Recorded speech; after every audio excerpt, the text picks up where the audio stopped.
Hi, everyone. My name is Jesse Robbins, and welcome to LPLE from Dialogue FM. We're the podcast that lets you practice listening in English. We speak English slowly and clearly so that you can follow along and understand native English speakers more easily. I'm excited to help you improve your English listening skill, as well as help you learn new vocabulary, grammar, and idioms commonly heard in conversations among native English speakers. If you want to practice listening in English, then we invite you to join our conversation. Hi, Jane. Hi, Jesse. Oh, this week. Ugh, I can't think about it. But we have to. For those in the listening audience, hello. This week is a very unique, a very extraordinary, right? A very tense and a very nervous week for many Americans. And I think many people around the world. I think that's right. And we both have seen changes in president, but I don't remember anything as momentous in a way as this one. The system seems suddenly to have changed. Someone ran for president who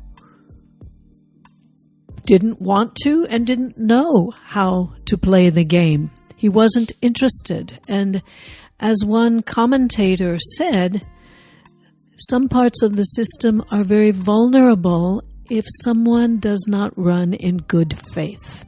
And I fear that's what we're looking at. We've never had anything like this before.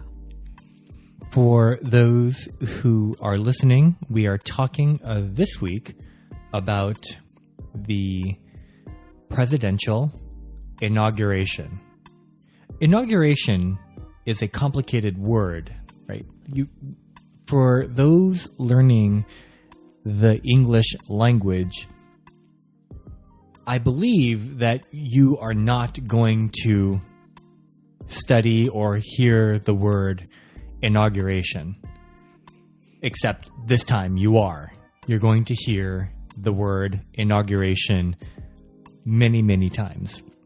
Inauguration means the ceremony by which a person becomes president.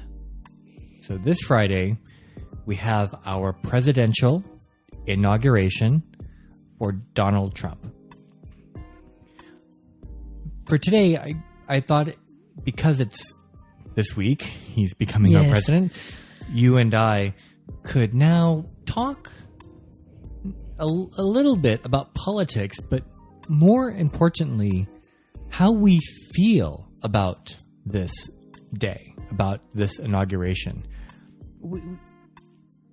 Our listeners, they can read about politics and political strategy and political analysis anywhere. However, hearing how people feel about it is probably more uncommon. Wouldn't you agree?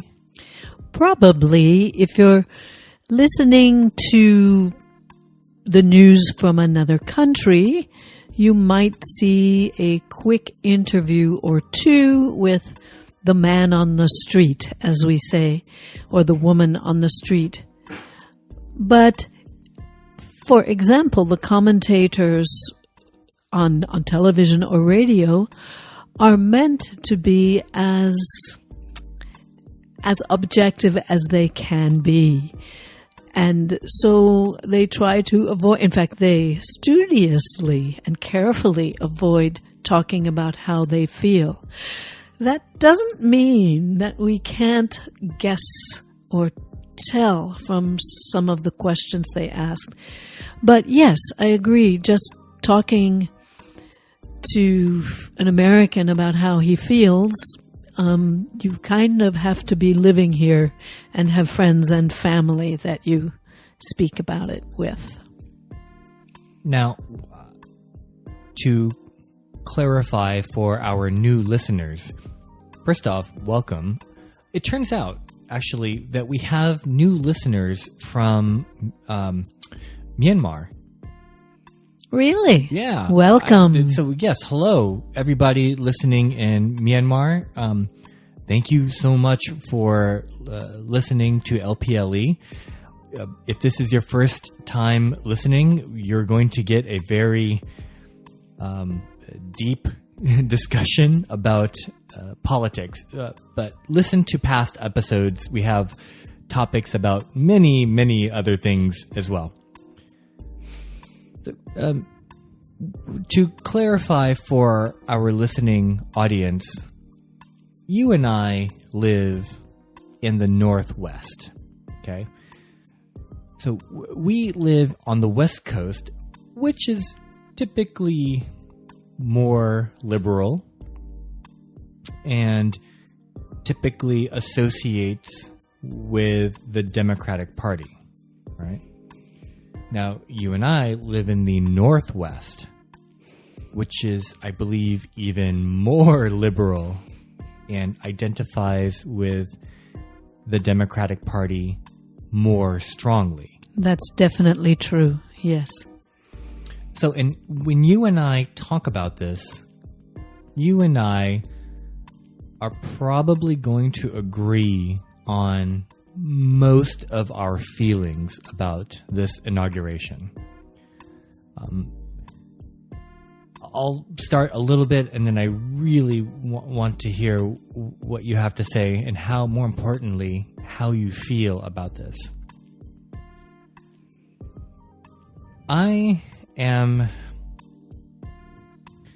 There's no real sensitive way to say this. I recognize that I am a straight male, which means I'm not homosexual or bisexual or transgendered, and I'm also a male. So I'm disappointed and afraid of what's going to happen with our society after Donald Trump becomes our president. I'm worried about my friends and family who are gay and female or practice a different religion.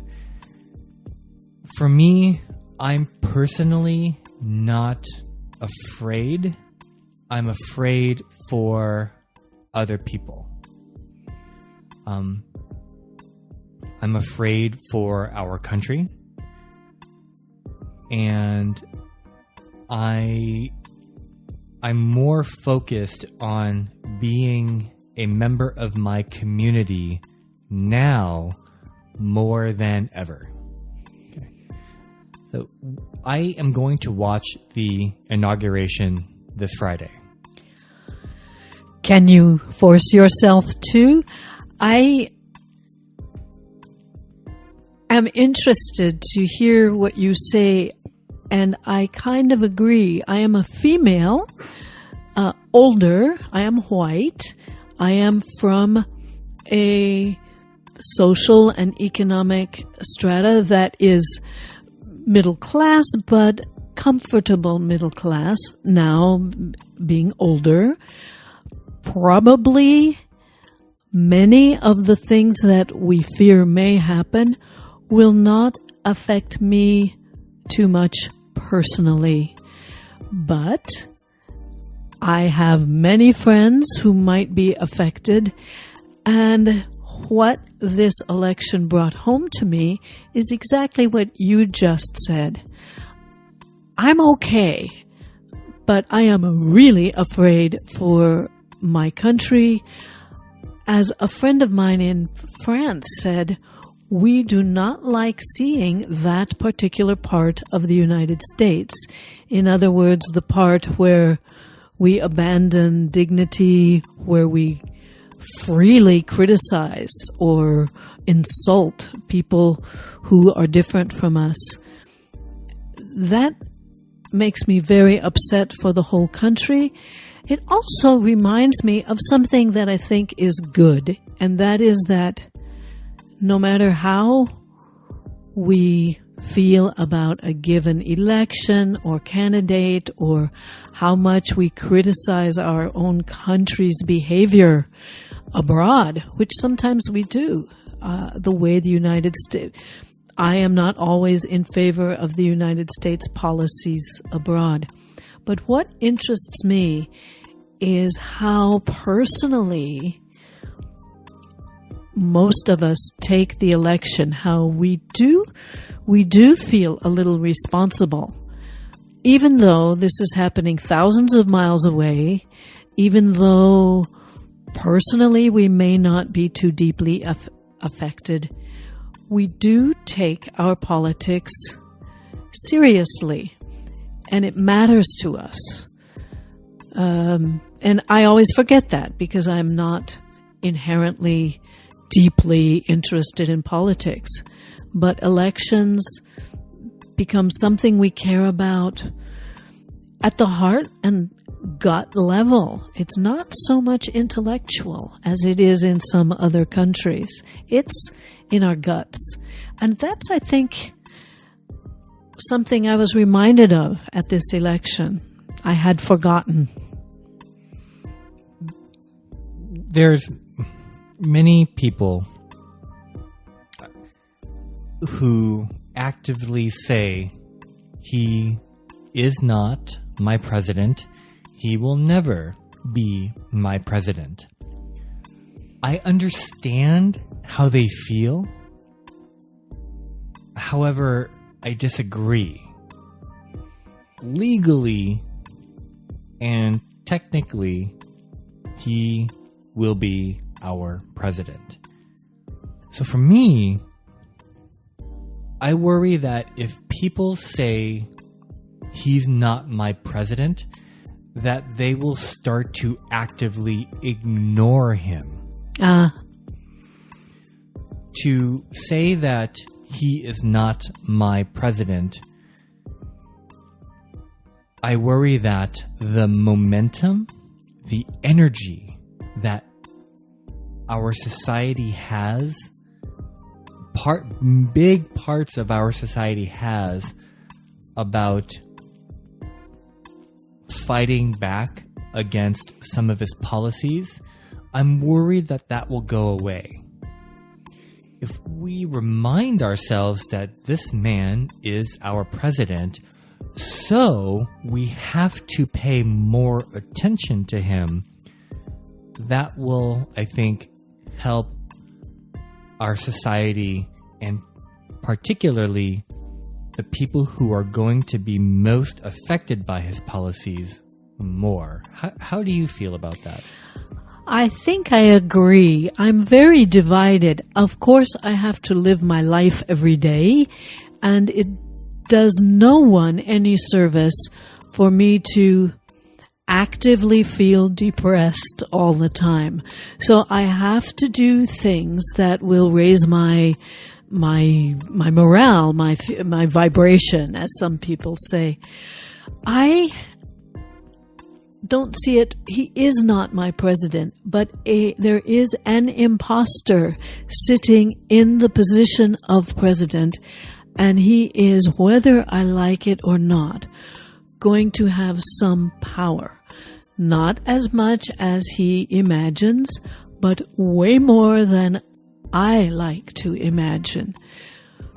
So I think I have come to the exact same conclusion.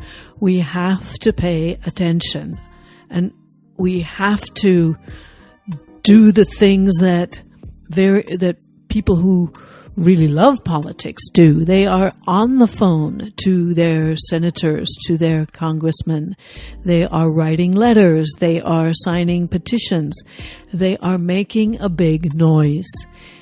And I think I have to join those people. we just have to pay attention. We cannot become complacent, which is what you were talking about, just saying, oh, I don't want to think about it. It's too horrible. Yes. That's a good word, complacent. Complacent means to become lazy or to feel reluctantly comfortable. Yes. With something. Yes. So in this case, I worry that we will become complacent, that our society will become complacent. Out of curiosity, where are you going to be and what will you be doing during Trump's inauguration? I don't know if I can stand to watch it. I believe it's happening in the morning in Washington, D.C. Is that correct? I heard it's 11:30, but I don't know if that's Eastern time or Pacific time. Okay. Good point. I think I'm going to be teaching because if it's East Coast time, I'm in the classroom on the West Coast. I also, to tell you the truth, I think at some point we should talk about how a person who is for Trump might feel. So that's great. I agree. And I don't want to be insulting towards anyone, but I do believe that there's a personality type, probably clinical narcissist, might apply to this person. And I don't like the idea of his getting high TV ratings. I like the idea of his noticing that the ratings on TV were very low. That's my personal little preference. On the other hand, I have deep admiration for several people who will be there on the stand with him. And so I don't know. You said that you might be teaching during the time that Trump becomes our president. In my personal opinion, that is inherently noble. So here's what I mean by that. I have high regard for teachers. Teachers pass knowledge to people who need it. We need more teachers. I personally believe that teachers should earn more pay. Oh, yes. Right. So during this time when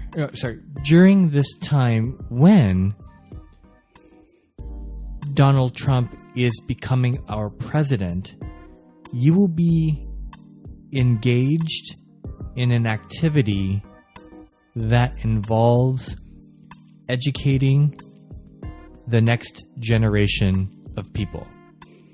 To me, that's inherently a great protest and also very symbolic of what I believe we as a society needs in order to heal. Education, conversation, sharing of knowledge. You represent, as a teacher, the kind of activity and solution that is extremely important and sadly undervalued. So when you say that you're going to be teaching during the inauguration, that makes me tremendously happy. Yeah. Good. I have let it cross my mind that I should arrange for my students to watch the inauguration during class. But I think I will not do that. I am in quiet protest. I don't usually speak about politics with students, but I have spoken to some extent. My students know how I feel. But because my students are from other countries and because we live in a part of the country that identifies with the opposing party, I think my students kind of agree.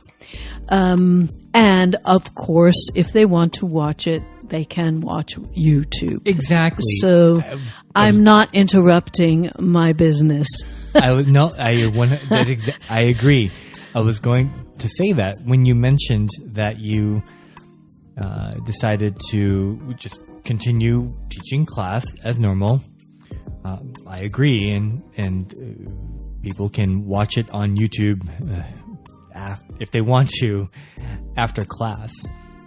I recognize that there could be a great teaching moment by watching the inauguration as it happens in real time.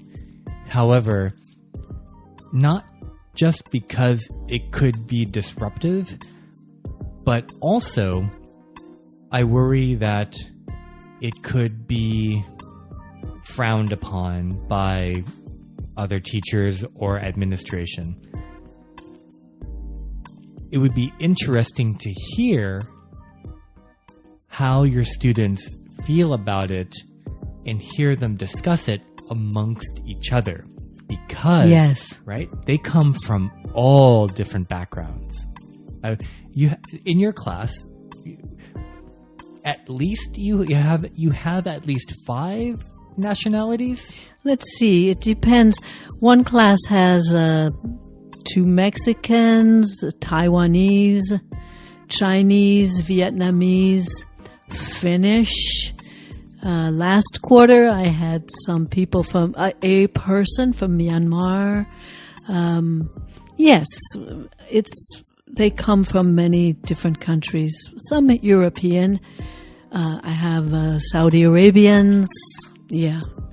So they have very unique opinions about our election. If I had 20 mics, I would love to record their opinion. But for the time being, I really appreciate this opportunity to talk with you and hear how you feel about this very momentous day that we have on Friday. And I think perhaps we can talk about it more in future episodes. Yes, well, I am marching in protest on Saturday, so I will be happy to talk about it in future episodes.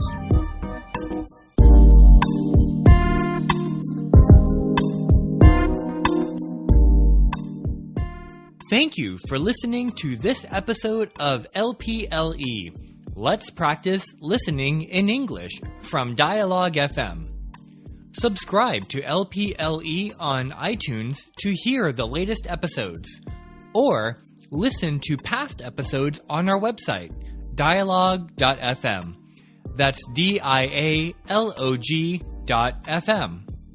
If you have questions or comments about English, or if you would like for us to use a word, grammar, or idiom in our conversation so you can learn how to use it correctly, we would love to hear from you on Twitter at dialogue.fm or Facebook at facebook.com/dialoguefm.